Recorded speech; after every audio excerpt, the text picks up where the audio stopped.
Our program of emergency assistance at Interfaith Outreach is an exceptional one. We deal with a lot of the people that live not only in this area, but right now because of the economic crunch, we're seeing people from far out in the counties. They're coming quite a distance to see us, and it's a good program. It helps on many, many levels, not just financially, but emotionally sometimes, and we're able to give a lot of resources to the clients that do come into our office. We are able to use our resources, financial resources, sometimes at a level well beyond what the other agencies can give to clients who are seeking financial assistance. I came to Interfaith Outreach at a time where it seemed like everything, from my job to a sick child, everything was going wrong. They just basically gave me a renewed sense of hope, a lot of encouragement, not only financial help, but a lot of encouragement. They called several times to check in with me, to check on my daughter, as well as referring me to other resources as well. Sometimes when a client leaves my office, they're not happy because I've asked them some of these very invasive questions, and their answers lead me to believe that they could be doing a lot more than what they actually are doing with their lives. But for the ones that are doing absolutely positively everything that they need to do to get their life together and to keep their family safe and secure, I am willing to jump over mountains to try to help them. I ended up being laid off from my job.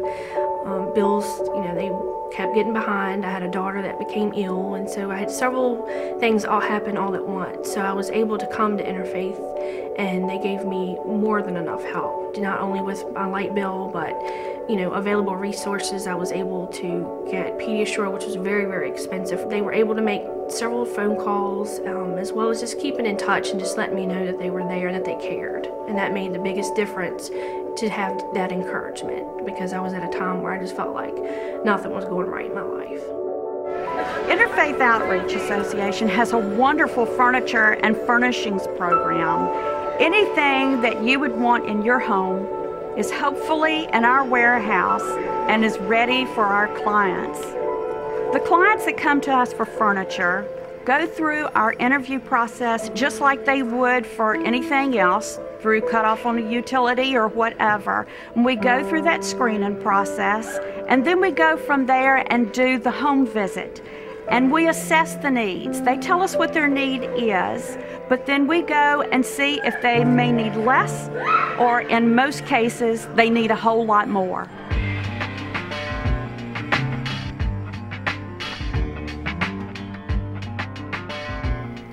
Sometimes we take for granted the things we have, but there are some people who have absolutely nothing. No sofa, bed, not even pots, pans, or dishes.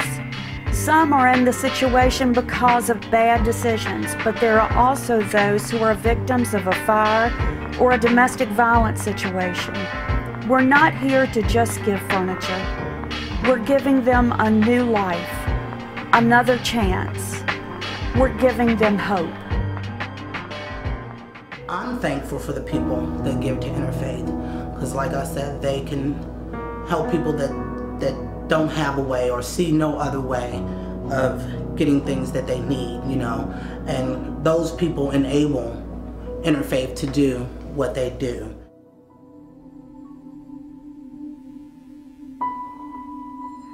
That's really something that it's kind of hard to describe with words. The natural impression of everybody seems to be, hey, you're out of jail, great. And that's really not the case when you don't have somebody sitting there waiting on you. When you don't know where you're going to go, how you're going to get there, you don't have any money in your pocket. I didn't even have a jacket. I come out at 5:30 in the morning, it's raining, it's 38 degrees, and I have nothing. And that's a really empty and really scary feeling. And the worst part of it is, while you're in jail, you try to get things changed. I did this program and all this is great, and then you wonder what it's all for if you come out and you have nothing. People seem to have this misperception that you can come out and just do the right thing and it all works out, and it doesn't happen like that. It really doesn't. You can come out and really try hard. If you don't have some kind of support system, if you don't have some guidance, if you don't have some encouragement, somebody to tell you you can do this and to help you do the next right thing. I was always destined to failure. Day after I got out, I was able to find employment, and I think it's important to say that there's a reason things were different this time.